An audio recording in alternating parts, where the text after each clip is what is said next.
No, ma guarda, l'idea tra l'altro di Rizzoli era ancora più bella, cioè era diversa, non più bella. Era creare all'interno del centro sportivo di Milanello anche le case dei giocatori, proprio una specie di villaggio turistico. Che non fu applicabile perché Varese, soprattutto Carnago, Solbiate Arno, comunque via Milanello, Milanello era avvolta dalla nebbia, ma questo fino a 10 anni fa, poi è cambiato il clima un po' da tutte le parti ed è cambiato anche lì, e quindi adesso c'è freddo sì, a volte c'è neve, ma una volta da ottobre ad aprile era impraticabile per neve, per freddo, per nebbia, e quindi i giocatori avevano preferito chiaramente vivere la città di Milano nonostante la distanza di 50-55 km che giornalmente tutti devono percorrere, ma adesso le autostrade, anche la Milano-Varese è un'autostrada molto semplice,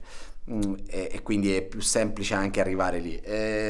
Sono d'accordo con te, il Milan secondo me è stato un segno del destino, il DNA è un po' quello europeo, ma ripeto, lì non vado sulle vittorie o quello che il Milan ha vinto o quello che il Milan non ha vinto, è raccontare storie, aneddoti e personaggi retroscena di un mondo molto bello, ma è quello che vedono tutti, e provare ad andare più nel dettaglio delle storie, delle trame particolari, di retroscena, di storie magari inedite.